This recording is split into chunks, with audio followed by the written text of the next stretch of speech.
The rain had turned the dirt road into a river of mud by the time Rose Anders stumbled up to the weathered ranch house, her soaked dress clinging to her trembling body like a second skin. She knocked 3 times on the wooden door, each rap of her knuckles weaker than the last, barely audible over the drumming downpour that had chased her through the Montana wilderness for the better part of 2 days. When the door swung open, revealing a tall man with dark hair and eyes the color of amber whiskey, she opened her mouth to speak, but no words came out. Instead, her knees buckled, and she would have collapsed into the mud if his strong arms had not caught her first. Lucas Edwards stood there in the doorway of his modest home just outside Hecla, Montana, holding a complete stranger who had materialized out of the storm like some kind of apparition.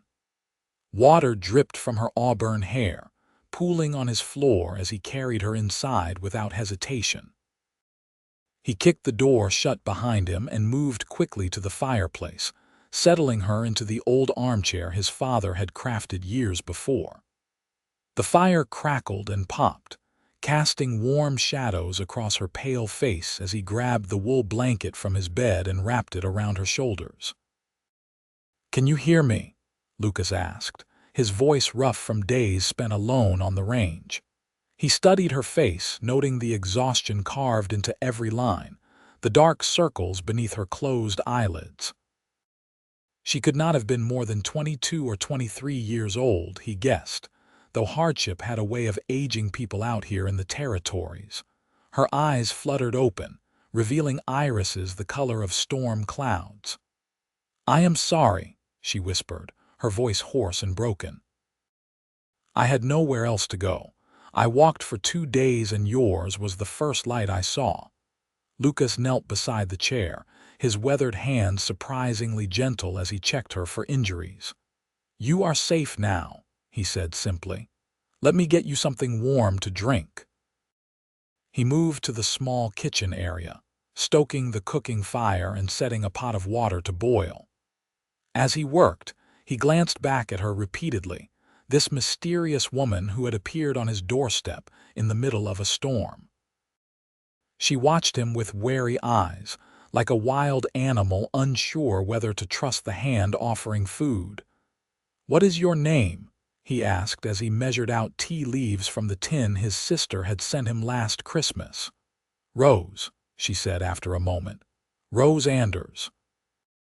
"Lucas Edwards," he replied, pouring the hot water over the leaves. "This ranch has been my family's land for 15 years. I run cattle mostly, some horses." He did not know why he was telling her these things, but the silence felt too heavy, too charged with unspoken questions. She accepted the cup of tea with shaking hands, breathing in the steam before taking a careful sip. "Thank you," she said, and he could hear tears threatening at the edges of her voice. "You have no reason to trust me or help me, but you did anyway." "Out here we help folks who need it," Lucas said, settling into the chair across from her.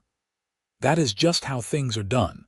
When you are ready, you can tell me what brought you to my door. For now, just warm yourself and rest." Rose nodded, clutching the cup like a lifeline. She studied the man before her, this stranger who had taken her in without question. He looked to be in his late 20s, with the kind of weathered handsomeness that came from honest work under the Montana sun. His hands were calloused, his shoulders broad beneath his worn flannel shirt, but his eyes held a kindness that made something tight in her chest begin to loosen. The storm continued to rage outside, wind howling around the corners of the house and rattling the windows in their frames. Lucas stood and moved to the kitchen, pulling out supplies to make a simple meal. "When did you last eat?" he asked without turning around. Rose had to think about it. "Yesterday morning, I think. Maybe the morning before that. There was a creek where I filled my canteen, but I had no food." His jaw tightened, but he said nothing as he sliced bread and cheese, adding some dried meat to a plate. He brought it to her along with more tea, watching as she ate slowly at first, then with increasing hunger. "Take your time," he cautioned. "Your stomach will not take kindly to eating too fast after going without." She forced herself to slow down, setting the plate in her lap. "You must think I am crazy, showing up here like this." "I think you are someone who needed help," Lucas said. "The why can wait until you are rested and fed." But Rose found herself wanting to tell him, needing to explain. "I was supposed to get married," she began, her voice barely above a whisper. "2 weeks ago in Helena. My father arranged it all. A businessman from back east, a man named Gerald Morrison. Wealthy, respectable, everything a father could want for his daughter." Lucas listened without interrupting, his eyes never leaving her face. "I met him only twice before the wedding day," Rose continued, her hands trembling again. "Both times he was charming, proper. But on our wedding night, after the ceremony, after all the guests had gone." She trailed off, her throat working as she swallowed hard. "I saw who he really was. The way he looked at me, the things he said, the roughness of his hands when he grabbed my arm. I saw the future stretched out before me, and I knew I could not bear it." "So you ran," Lucas said quietly. "I climbed out the window of the hotel room while he was downstairs drinking with his associates," Rose said, a hint of steel entering her voice. "I took nothing but the dress on my back and the little money I had hidden in my shoe. I bought a horse with most of it, rode south until the horse went lame. I have been walking for 2 days since then." "Your family will be looking for you," Lucas pointed out. "Your husband too."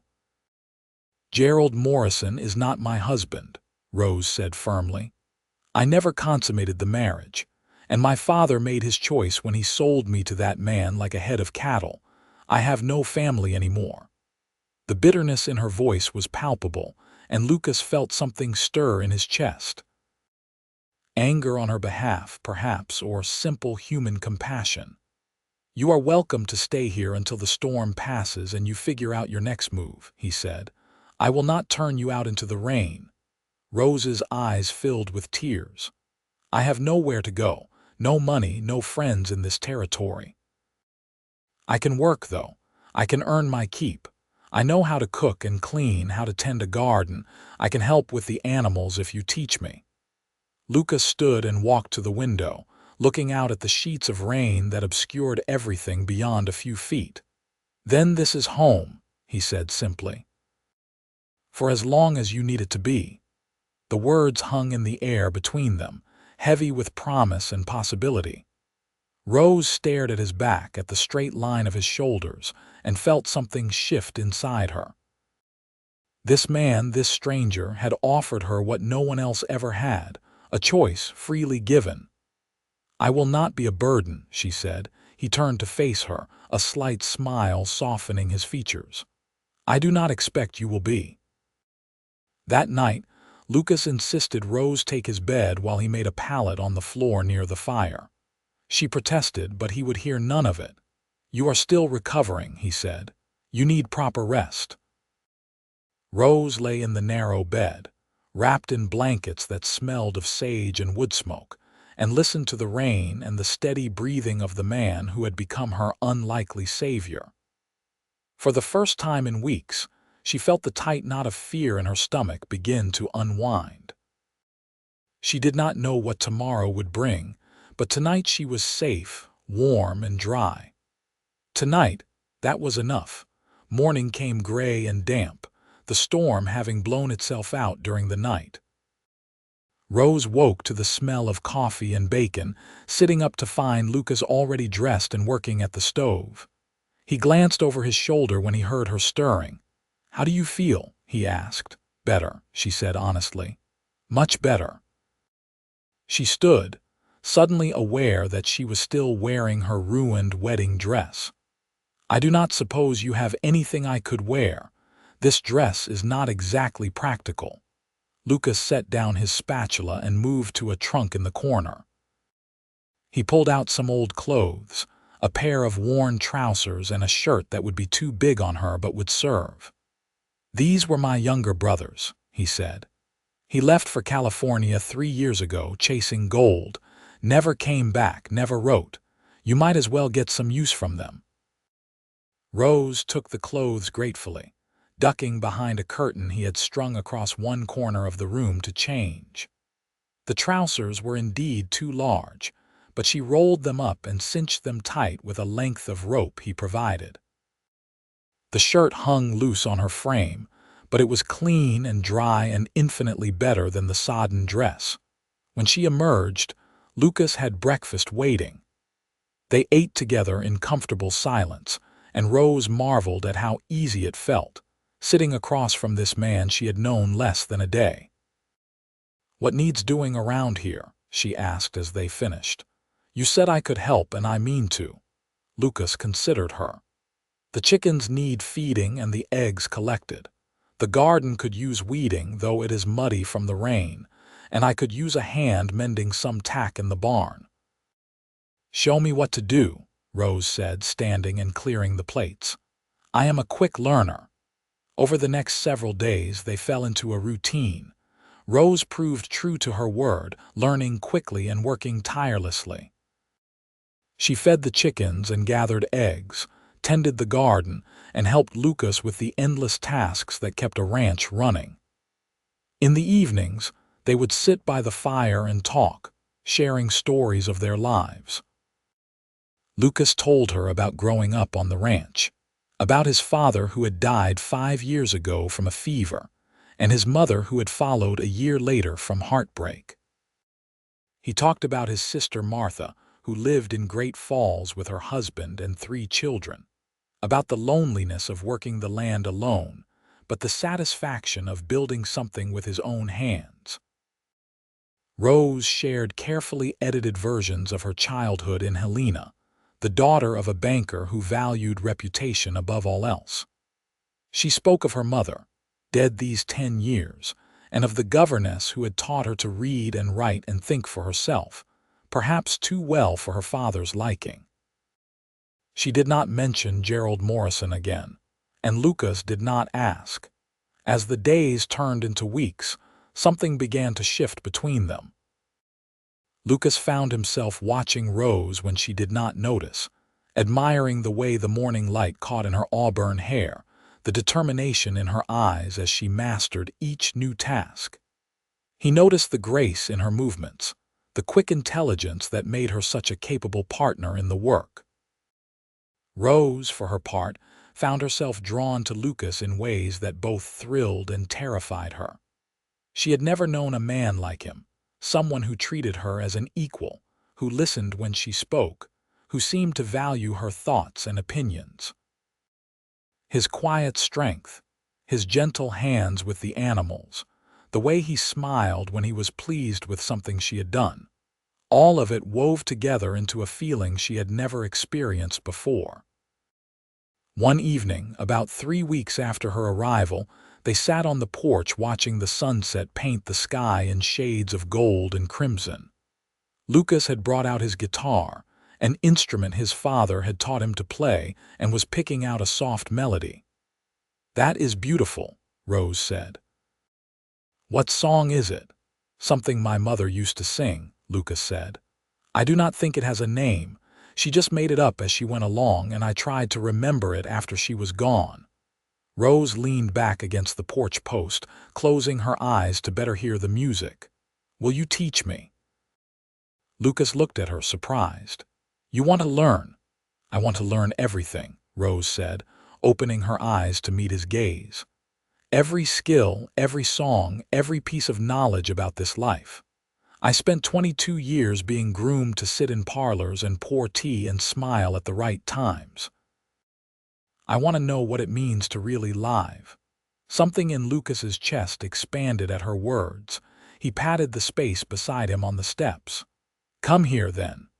Rose moved to sit next to him, close enough that their shoulders almost touched. He showed her how to hold the guitar, how to position her fingers on the strings. When she struggled to make the right shapes, he gently repositioned her hands, and both of them felt the spark that jumped between them at the contact. "Like this," he said, his voice slightly rougher than usual. He kept his hand over hers, guiding her fingers across the strings. The notes that emerged were hesitant but recognizable. Rose laughed, delighted. "I did it." Lucas grinned, and Rose realized it was the first time she had seen him truly smile. It transformed his whole face, making him look younger, lighter. "You are a natural," he said. They sat there as the sun sank below the horizon, passing the guitar back and forth, Lucas playing and Rose attempting to mimic him. When it grew too dark to see the strings, they finally went inside, but neither of them could quite shake the feeling that something important had happened on that porch. Some invisible line had been crossed. The next morning, Lucas announced that he needed to ride into Hecla for supplies. "It is about a 4-hour ride there and back," he said. "Will you be all right here alone?" Rose nodded, trying to ignore the flutter of anxiety in her stomach. "Of course, I will keep busy." But after he left, the house felt too empty, too quiet. Rose threw herself into work, scrubbing the floors and washing the windows, but her mind kept circling back to Lucas. She thought about his hands on hers the night before, the warmth of his shoulder against hers, the way his voice had softened when he looked at her. She was falling in love with him, she realized. The thought should have terrified her, should have sent her running given her recent narrow escape from one marriage. But this felt different. Lucas had never demanded anything from her, never made her feel like property or a means to an end. He saw her as a person, valued her as a partner. With him, she felt free in a way she had never experienced before. The question was whether he felt the same way. Lucas rode back from Hecla with the supplies loaded on his pack horse, his mind troubled. He had heard talk in town, whispers about a runaway bride being sought by her wealthy husband. The description had been vague enough that he could not be certain it was Rose, but his gut told him it was. Gerald Morrison had apparently offered a substantial reward for information, leading to his wife's return. Lucas had kept his mouth shut, purchasing his supplies and leaving as quickly as possible. But he knew it was only a matter of time before someone connected the dots, before someone came looking. He needed to talk to Rose, to warn her, to figure out what they were going to do. Because the thought of her leaving, of returning to that man, made something in his chest constrict painfully. Somewhere over the past weeks, Rose had stopped being a stranger he was helping and had become essential to his life. He looked forward to seeing her smile in the morning, to working alongside her during the day, to sitting with her in the evening and talking about everything and nothing. He was in love with her. The realization hit him like a lightning bolt, sudden and illuminating. He had fallen in love with Rose Anders, and he had no idea what to do about it. When he arrived back at the ranch, Rose came out to help him unload the supplies. She was wearing the trousers and one of his old shirts, her hair tied back with a strip of cloth, and Lucas thought she had never looked more beautiful. "How was town?" she asked as they carried the sacks inside. "Busy," Lucas said, trying to figure out how to broach the subject. "Rose, we need to talk." She set down the flour sack she was carrying, her face going pale. "What is wrong?" Lucas took a deep breath. There was talk in town about a runaway bride, a wealthy man from the East offering a reward for information about his missing wife. Rose's hand flew to her mouth. "Gerald, he is still looking for me." "I did not say anything," Lucas assured her quickly. "And I do not think anyone suspects you are here. But Rose, if he is offering money, eventually someone will put it together. We need to have a plan." Rose sank into a chair, her mind racing. "I could run again. Head further south, maybe to Wyoming or Colorado." "No," Lucas said, the word coming out more forcefully than he intended. "I mean, that is one option, but it is not the only one." She looked up at him, hope and fear warring in her eyes. "What are you saying?" Lucas knelt in front of her, taking her hands in his. "Rose, These past weeks with you have been the best of my life.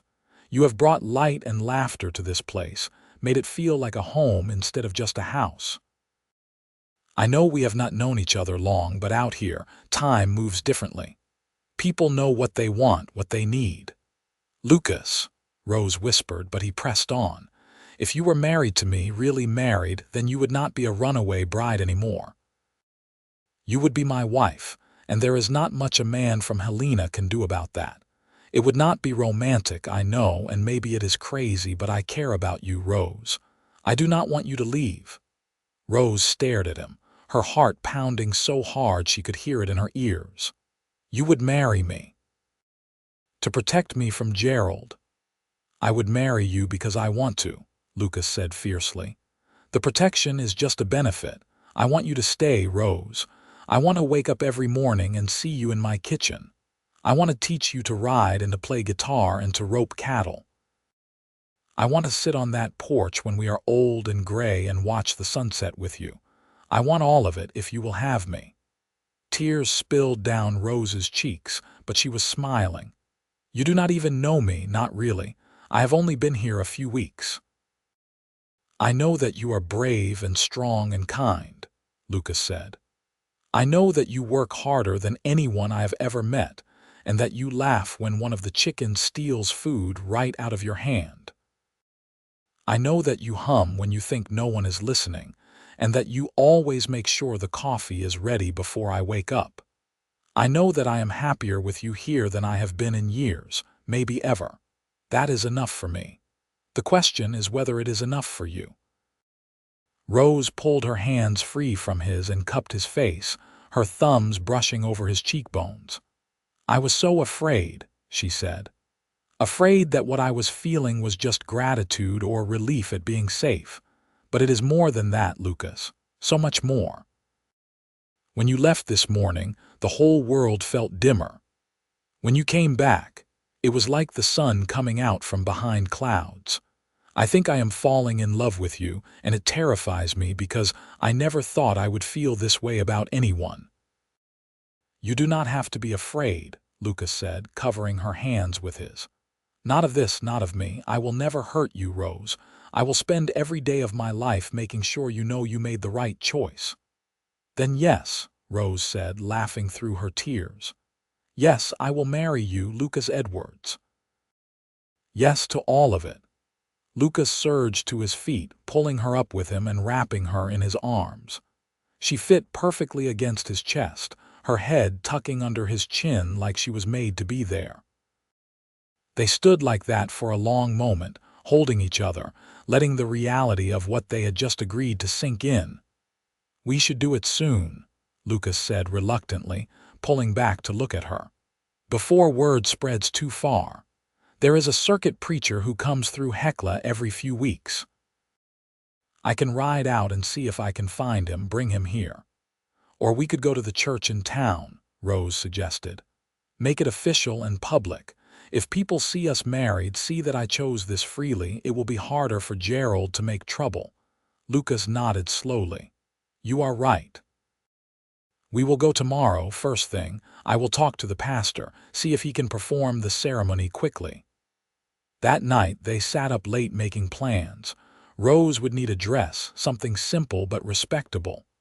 Lucas would need to clean up, maybe buy a new shirt.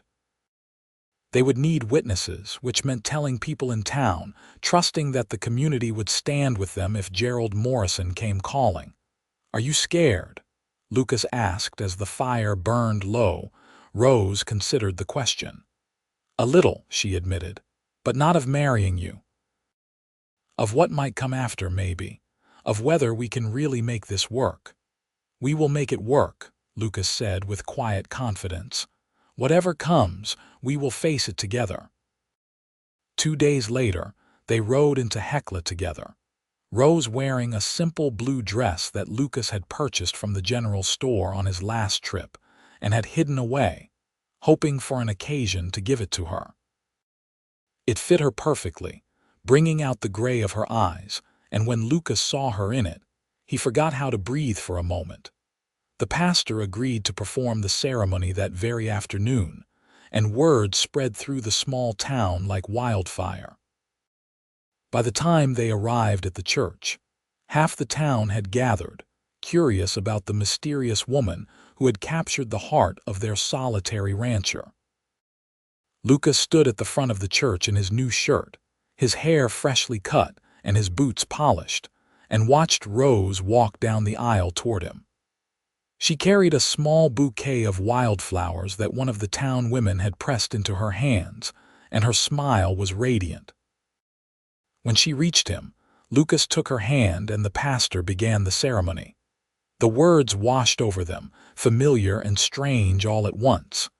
When it came time for the vows, Lucas spoke clearly and firmly. "I promise to love you, honor you, and protect you all the days of my life. I promise to be your partner in all things, to listen when you speak, to value your thoughts and your dreams as much as my own. I promise to make you laugh when I can and to hold you when you cry. I promise to build a life with you that is worthy of the courage it took for you to knock on my door." Rose's voice shook as she replied, but her words were equally heartfelt. "I promise to stand by your side through whatever may come. I promise to be your helpmate and your friend, your partner in building this life we have chosen. I promise to trust you with my heart, even though it frightens me, because you have shown me what love should really look like. I promise to make this house a home, not just for you, but for the family we will build together." When the pastor pronounced them husband and wife, Lucas kissed her gently, reverently, and the small church erupted in applause. They walked back down the aisle together, hand in hand, and stepped out into the bright Montana sunshine as man and wife. The town threw them an impromptu celebration at the local saloon, the women bringing food and the men toasting the newlyweds with whiskey and beer. Rose found herself surrounded by friendly faces, women welcoming her to the community and offering advice on everything from keeping a garden to surviving the harsh Montana winters. One older woman, Sarah Fletcher, pulled Rose aside. "I know it is not my place to pry," she said kindly, "but I heard you came here with nothing, running from something. I want you to know that this town takes care of its own. You are one of us now, and if anyone comes looking to make trouble, they will have to go through all of us." Rose felt tears prick her eyes. "Thank you," she said. "That means more than you know."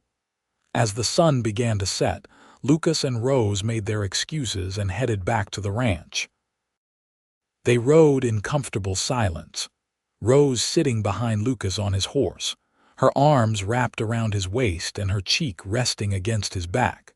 When they arrived home, Lucas helped her down from the horse and then surprised her by sweeping her up into his arms. "I believe there is a tradition," he said with a smile, "about carrying the bride over the threshold." Rose laughed, wrapping her arms around his neck as he carried her into the house. He set her down gently in the middle of the room, and suddenly they were both acutely aware that they were truly married now, that this was their wedding night. "Rose," Lucas said softly, taking her hands, "I want you to know that there is no pressure, no expectation. We can take this as slowly as you need. After what you told me about Morrison, I will not push you into anything you are not ready for." Rose's heart swelled with love for this man, this good, kind man who thought of her comfort before his own desires. She reached up and touched his face, tracing the line of his jaw.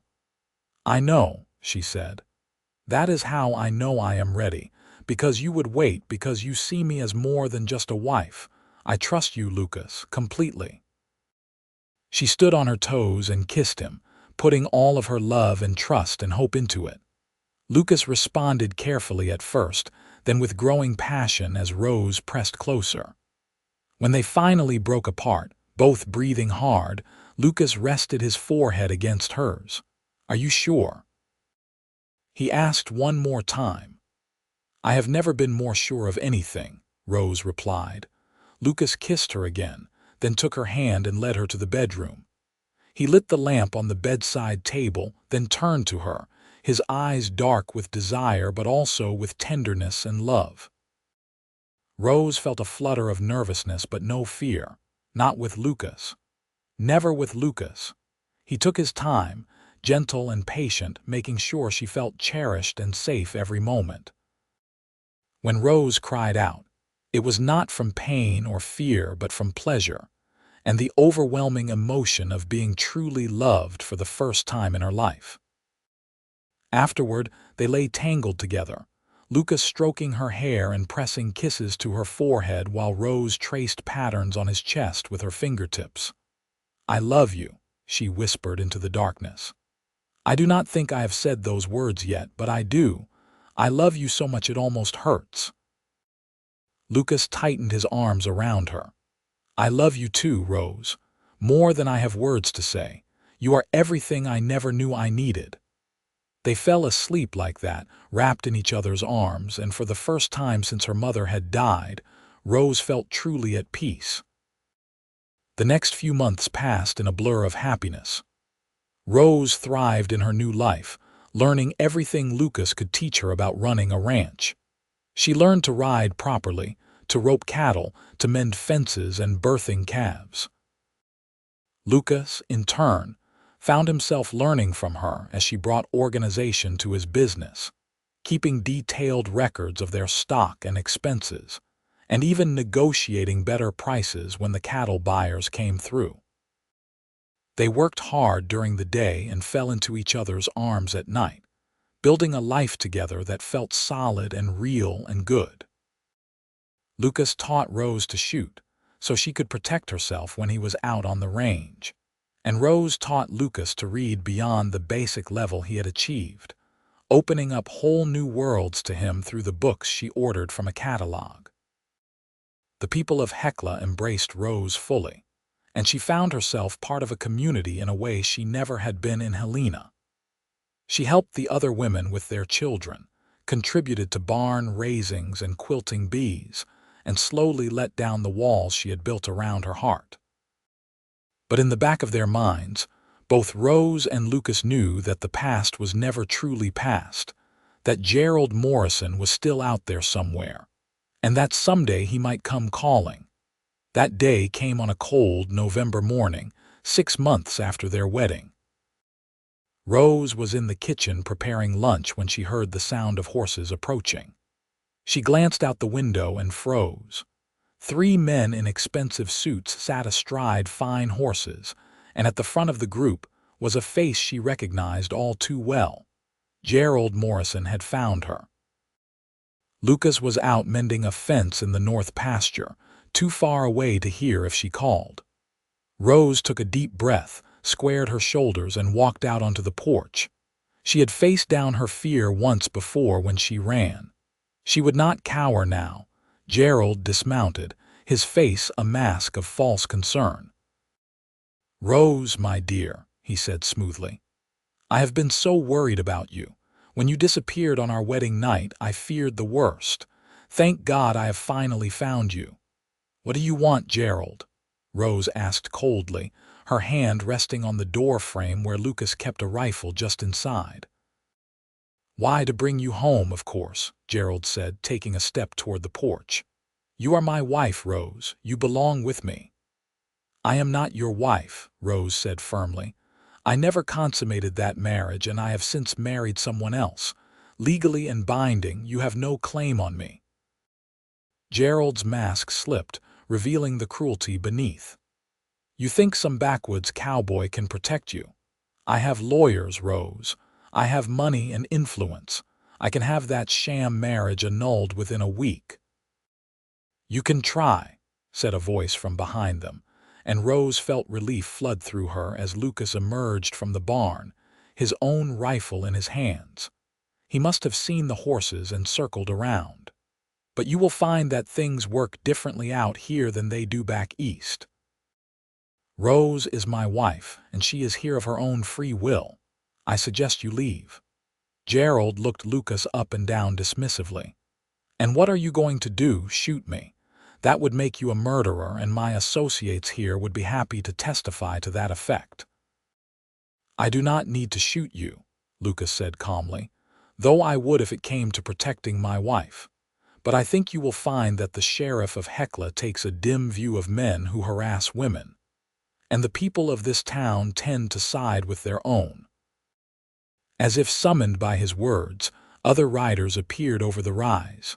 Sarah Fletcher's husband, Tom, along with several other men from town, all armed and all looking distinctly unfriendly toward the strangers on Lucas's property.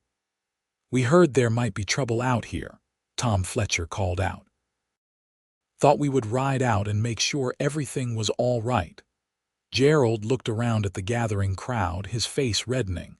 "This is not over," he said to Rose. "I will take this to court if I have to." "Go ahead," Rose said, surprised by how steady her voice sounded. "I will happily testify about why I ran, about the way you grabbed me on our wedding night, about the things you said. I wonder how your reputation in Helena will hold up under that kind of scrutiny." Gerald went very still, his eyes narrowing. "You would not dare. Try me," Rose said. "I have nothing left to lose, Gerald. You took everything from me once. But I built a new life here, a better life, and I will fight to keep it." For a long moment, no one moved. Then Gerald jerked his horse's reins, causing the animal to dance nervously. "Keep her," he spat. "She is not worth the trouble. No woman is." He and his associates rode off at a gallop, leaving a cloud of dust in their wake. Rose stood on the porch, trembling now that the confrontation was over, and watched them go. Lucas handed his rifle to Tom Fletcher and climbed the porch steps, pulling Rose into his arms. "You were magnificent," he murmured into her hair. "So brave." "I was terrified," Rose admitted, her voice muffled against his chest. "But I meant what I said. I will not let him take this life from me." "I will fight for us, Lucas. For this." The other men began to disperse, satisfied that the trouble had passed. Tom Fletcher paused before leaving. "You need anything, you just holler," he said to Lucas. "That goes for you too, Mrs. Edwards. You are part of this community and we protect our own." After everyone had gone, Lucas and Rose went back inside. Rose was shaking in earnest now, the adrenaline draining from her system. Lucas led her to the chair by the fire and wrapped her in a blanket, just as he had that first night she had arrived. "Is it really over?" she asked. "Will he really just give up?" "I think so," Lucas said. "Men like that, they are all about appearances and control. You took away both when you defied him publicly. And the threat of scandal is a powerful deterrent. He will go back to Helena and tell everyone that you were unstable, that he is well rid of you, and he will find some other poor woman to marry." Rose nodded slowly. "I should feel sorry for her, whoever she is. But right now, I am just relieved." Lucas knelt beside her chair, taking her hands. "You never have to be afraid of him again. You are mine, and I am yours, and nothing is going to change that." Rose leaned forward and kissed him, pouring all of her love and gratitude and relief into it. When they broke apart, she was smiling. "Take me to bed," she said. "I need to feel alive right now. Need to remember that I am safe and loved and home." Lucas obliged, carrying her to their bedroom and spending the afternoon showing her in every way he could think of just how much he loved her, how precious she was to him. As winter set in, life on the ranch settled into a peaceful rhythm. Lucas and Rose worked side by side through the cold months, keeping the animals fed and healthy, repairing equipment, and planning for the spring. They spent long evenings by the fire, reading or playing music or simply talking. One night in late December, Rose made an announcement over dinner. "I think I might be pregnant," she said, watching Lucas's face carefully. Lucas set down his fork slowly. "You think?"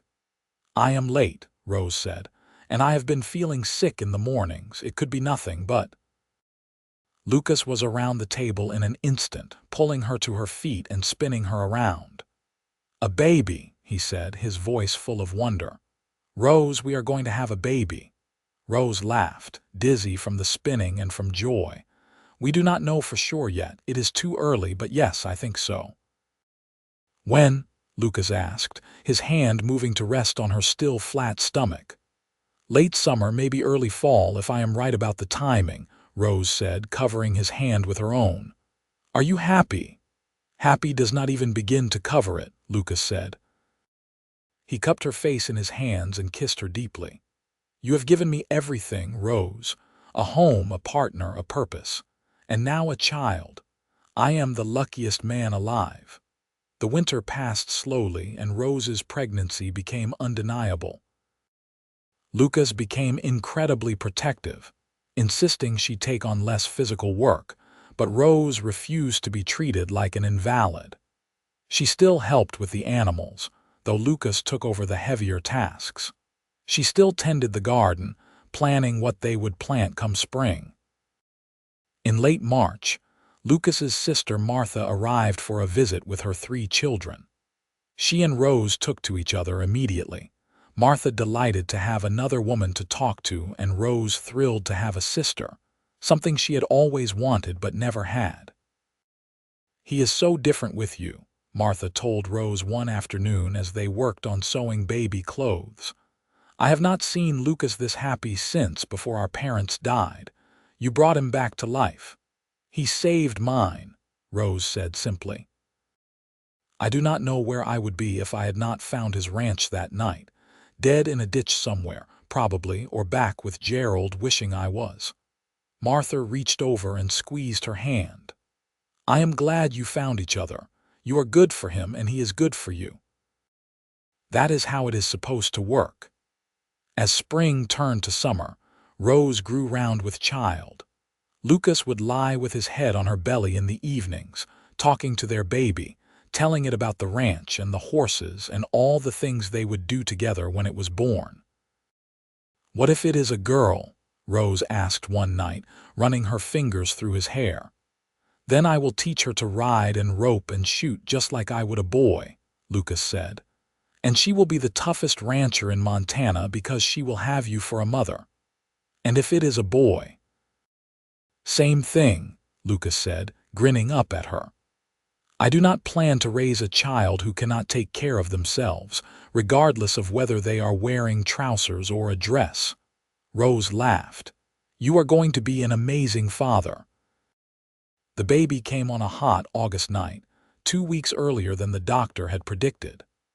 Lucas rode into town to fetch the midwife, Sarah Fletcher, who had helped birth half the children in the county. She arrived to find Rose pacing the floor, breathing through contractions with grim determination. First babies take their time, Sarah said calmly, setting down her bag. Lucas, you should boil water and fetch clean linens. Rose, let us get you comfortable. Lucas did as he was told, though he kept glancing toward the bedroom where Rose was laboring. Every time she cried out, he flinched, wishing he could take the pain for her. Hours passed.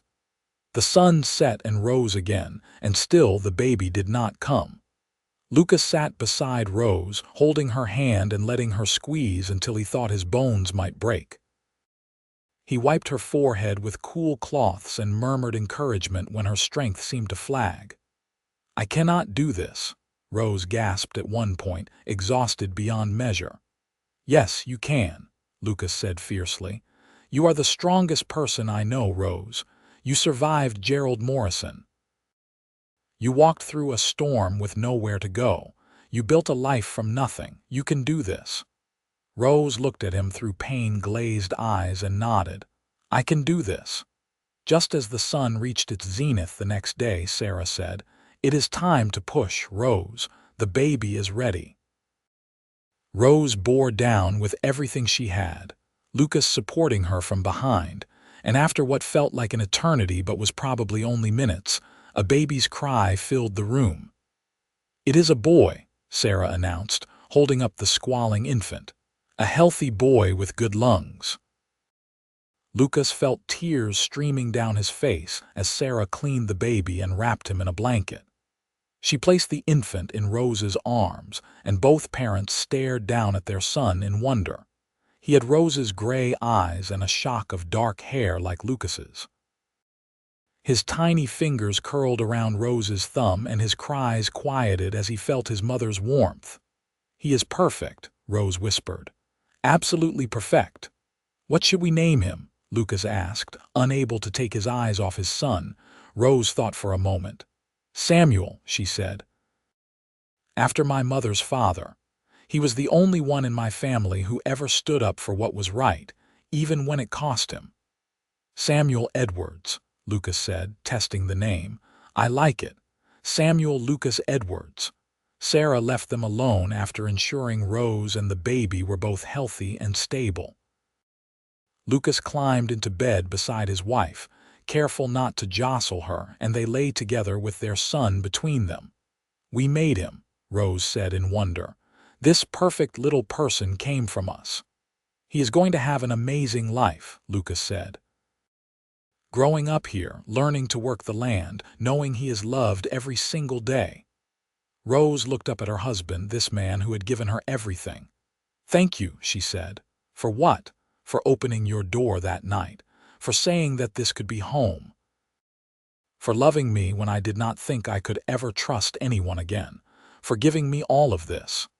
Lucas kissed her forehead gently. "I think I got the better end of that bargain," he said.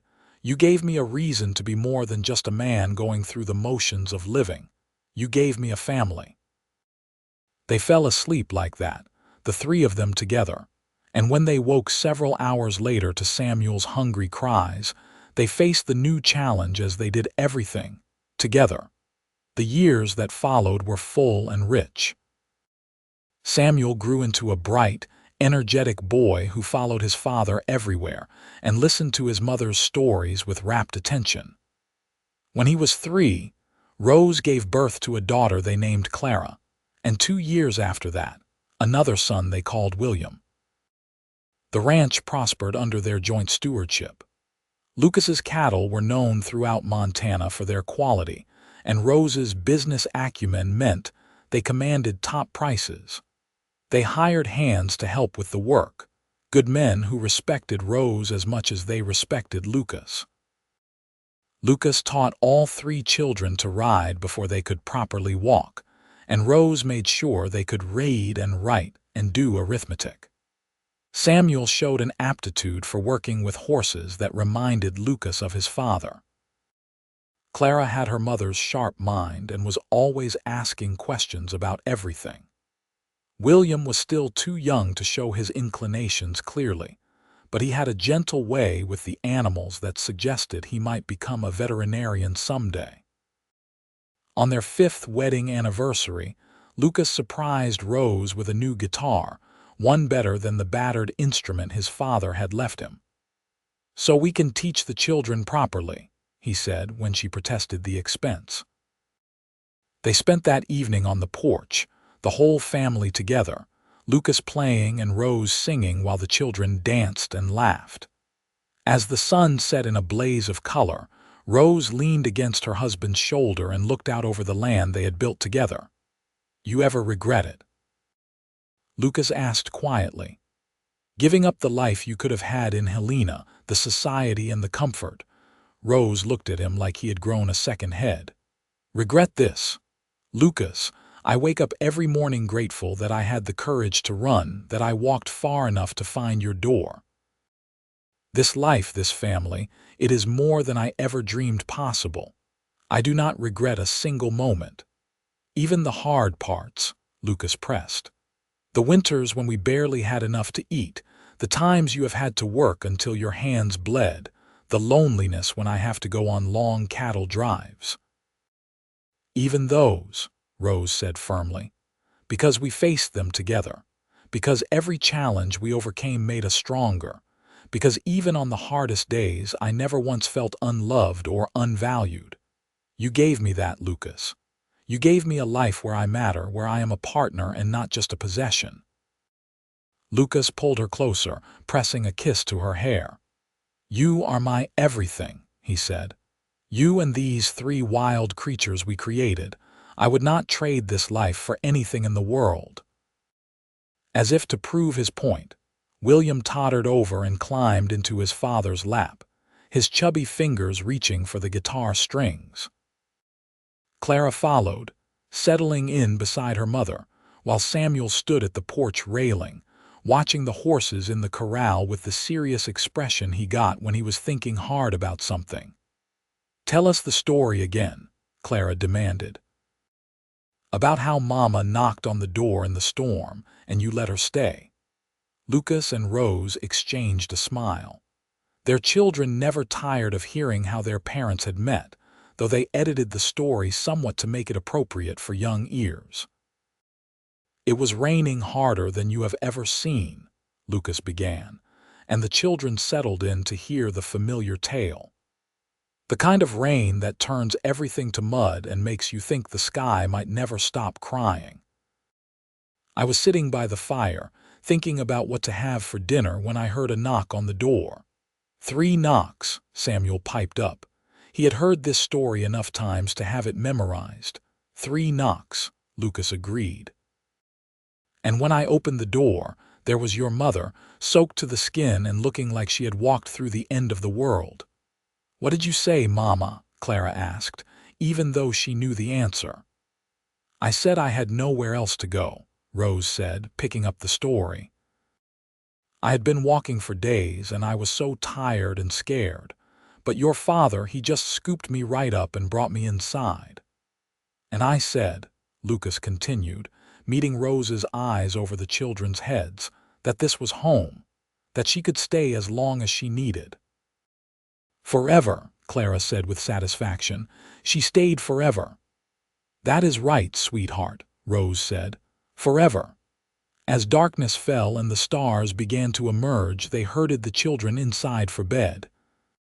Lucas and Rose tucked each one in, listening to prayers and answering last-minute questions and distributing goodnight kisses. When they finally made it to their own bed, exhausted but content, Rose curled into Lucas's side with a happy sigh. "Some days I still cannot believe this is my life," she said, "that I get to have all of this." "Believe it," Lucas said, wrapping his arms around her, "because you are stuck with me now, Rose Edwards." Through good times and bad, through cattle drives and harsh winters, through children and grandchildren and everything else life wants to throw at us. "Grandchildren," Rose said, laughing. "Lucas, our oldest, is only 8. Let us not rush things." "I am just planning ahead," Lucas said with a grin. "I figure Samuel will want to settle down eventually, probably marry some nice girl from town. And Clara is so smart, she will probably end up with a lawyer or a doctor. And William, well, we will see what William does." "You have it all figured out, do you?" Rose teased. "I know that whatever happens, we will face it together," Lucas said, suddenly serious. "That is all that matters. You and me, Rose. Everything else is just details."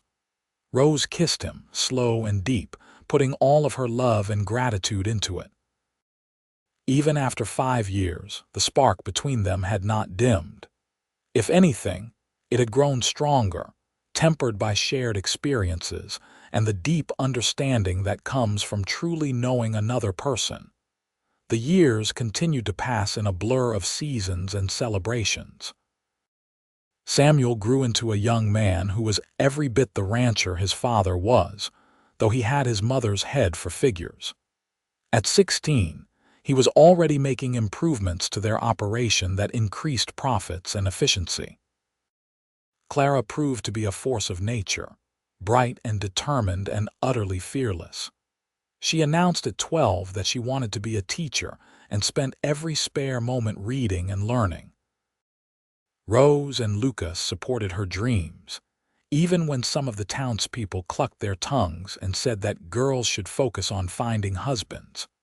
William became a gifted animal healer, able to calm even the most fractious horse or diagnose illnesses that stumped the local veterinarian. He was quiet like his father but had his mother's compassionate heart. When Samuel turned 20, he brought home a girl from town, Elizabeth McGuire, the daughter of the schoolteacher. She was pretty and sensible and clearly head over heels for Samuel, who looked at her the way Lucas had once looked at Rose. "Is this how it was for you?" Rose asked Lucas one night after Samuel and Elizabeth had gone for a walk. "When you met me, similar," Lucas said, though our circumstances were a bit more dramatic. But that look in his eyes, like she is the sun and moon and stars all rolled into one. Yes, that is exactly how it was. Samuel and Elizabeth married the following spring in the same church where Lucas and Rose had wed 18 years earlier. The whole town turned out for the celebration, and Rose cried happy tears as she watched her son pledge his life to the woman he loved. "Where does the time go?" she asked Lucas as they danced at the reception. "I do not know," Lucas said, pulling her closer, "but I am glad I spent it with you." Clara left for the teaching college in Helena when she was 18, and Rose felt the loss keenly. But her daughter wrote long letters every week, full of details about her studies and the friends she was making. She came home for holidays and summers, bringing with her an infectious enthusiasm for learning that she passed on to William and any other young person who would listen. William, the youngest, stayed close to home, working the ranch with his father and brother. At 21, he married a quiet girl named Anna who loved animals as much as he did.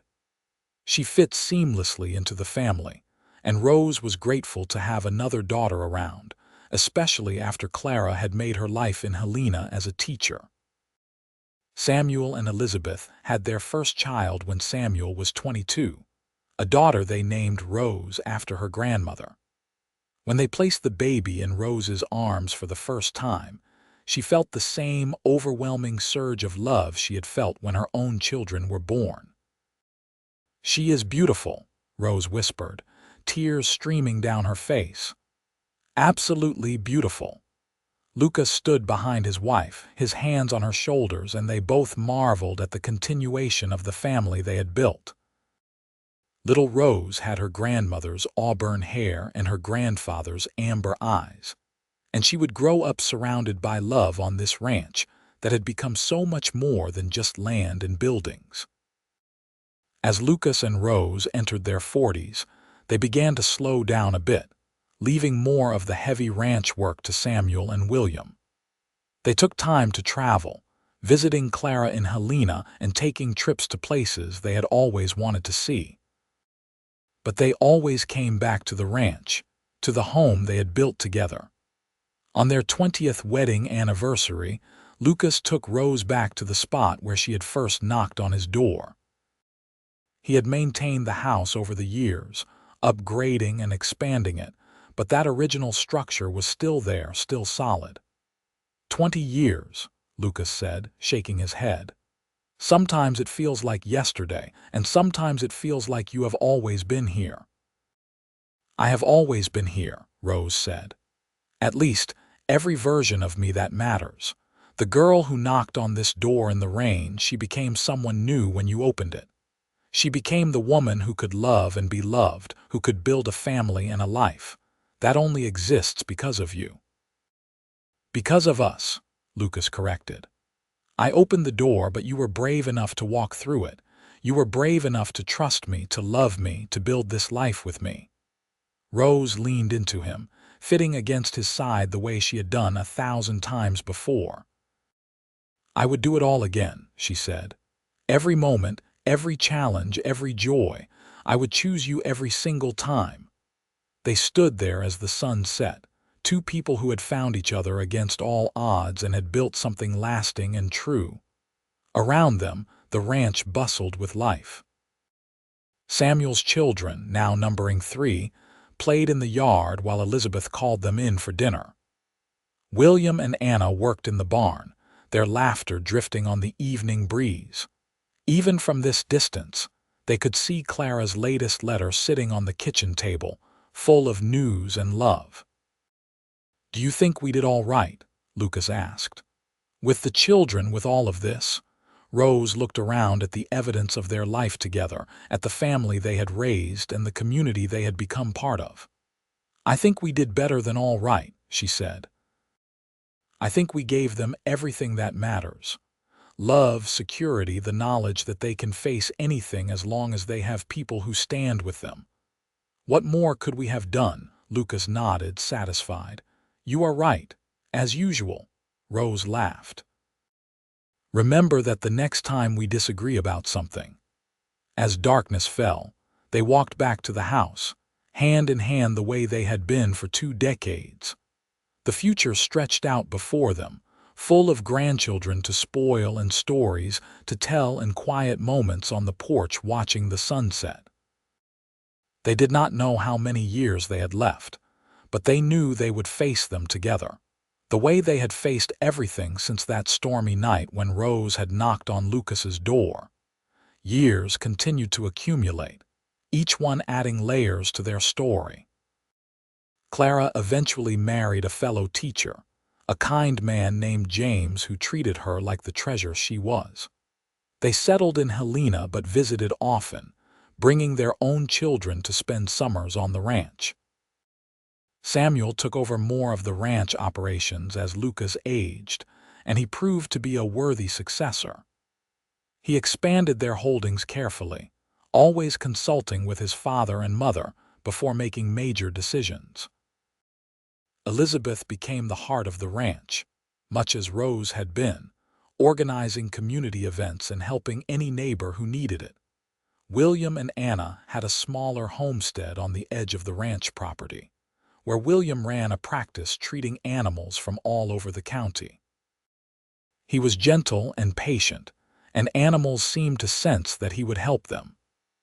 Anna kept a beautiful garden and sold her produce in town, becoming known for her green thumb.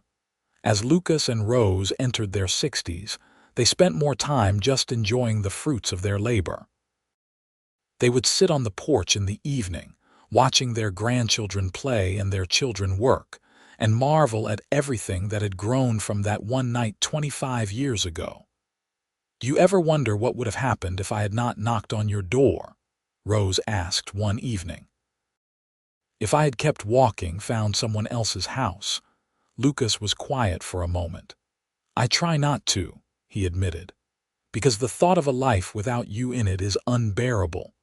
Everything good in my life, everything that matters, started the moment I opened that door and saw you standing there." "I would probably be dead," Rose said matter-of-factly. "I was at the end of my strength. Another night in that storm would have killed me. And you, what would you be doing? Still running cattle, I suppose," Lucas said. "Still living alone, still going through the motions." "I would have survived, but I would not have lived. Not really. You gave me a reason to live, Rose. You and the children and this whole beautiful, chaotic family we created." Rose reached over and took his hand, her fingers intertwining with his. Time had weathered them both. Lucas's hair had gone silver, and his hands were more gnarled from years of hard work. Rose had laugh lines around her eyes and her own share of gray, but Lucas still thought she was the most beautiful woman he had ever seen. "We did well," Rose said softly. "Did we not? Look at all of this, Lucas. Our children are happy and healthy. Our grandchildren are growing up surrounded by love. The ranch is thriving. We built something that will last long after we are gone." "We did better than well," Lucas said. "We built a legacy." One crisp October morning, Lucas woke to find Rose already up, standing at the window watching the sunrise. He joined her, wrapping his arms around her from behind and resting his chin on her shoulder. "What are you thinking about?" he asked. "Everything," Rose said. "All of it." How unlikely it all was, how easily it could have gone differently. If that storm had not blown in when it did, if I had taken a different path, if you had been away from the ranch that night. So many tiny moments that had to align perfectly for us to find each other. "Fate," Lucas said simply. "Do you believe in that? Fate?" Lucas turned her to face him, cupping her face in his hands the way he had done countless times over the past 27 years.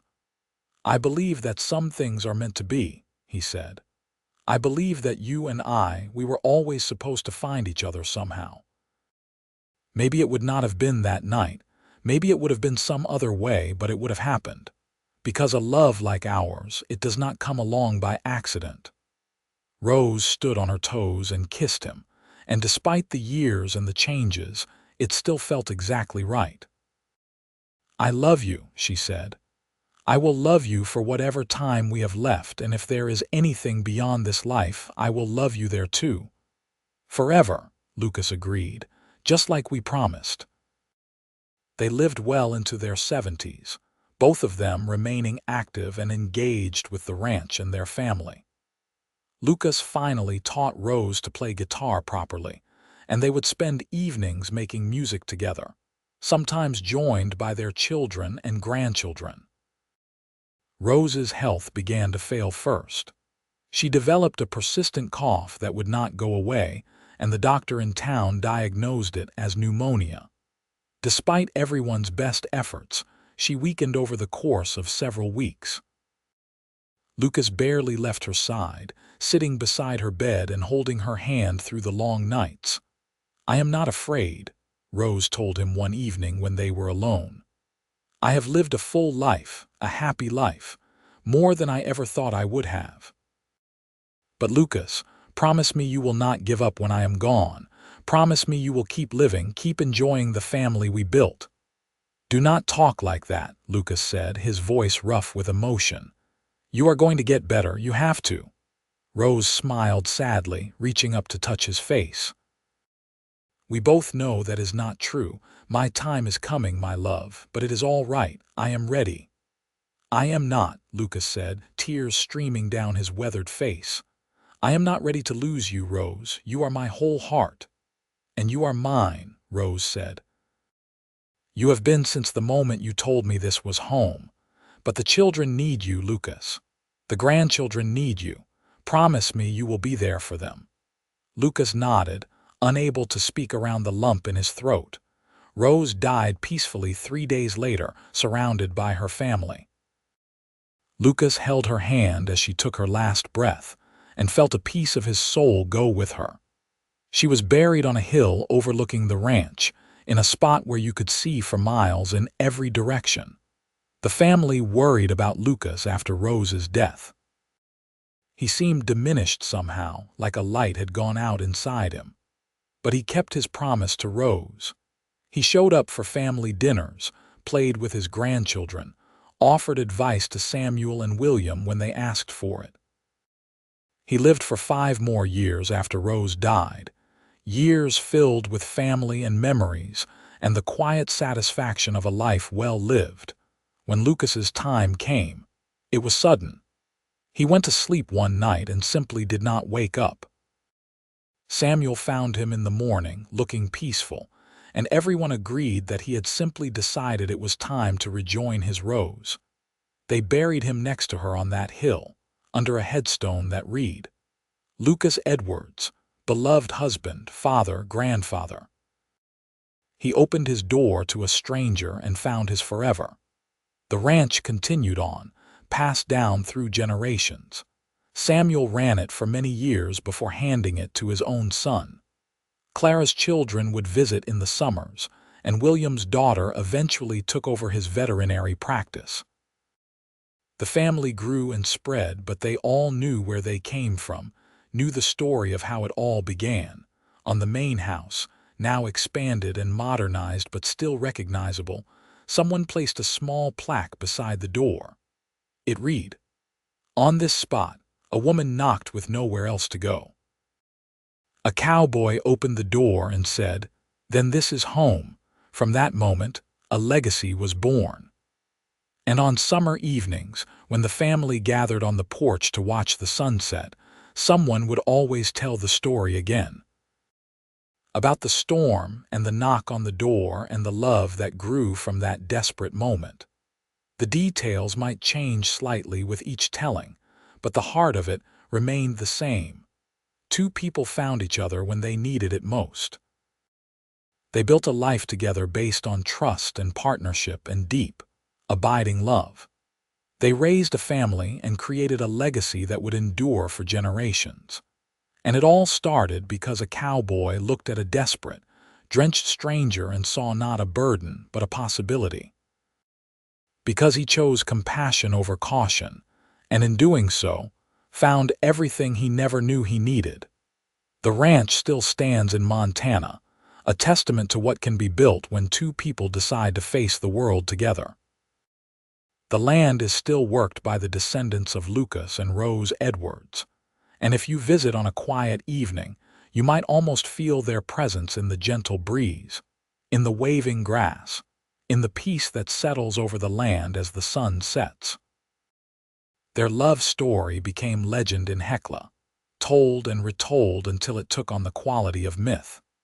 But those who knew them, who saw them together during those 27 years of marriage, knew that no story could truly capture what they had. The way they looked at each other, the ease with which they worked side by side, the laughter that filled their home, the quiet moments of simply being together. That was the real magic, not in the dramatic beginning but in the thousands of ordinary days they chose each other over and over again.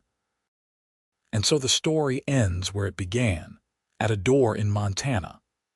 But unlike that stormy night when Rose knocked with nowhere else to go, the door now stands as a symbol of hope and new beginnings. It reminds everyone who passes through it that sometimes the best things in life come from the most unexpected places, and that home is not just a location but a choice we make, a promise we keep, and a love we build one day at a time.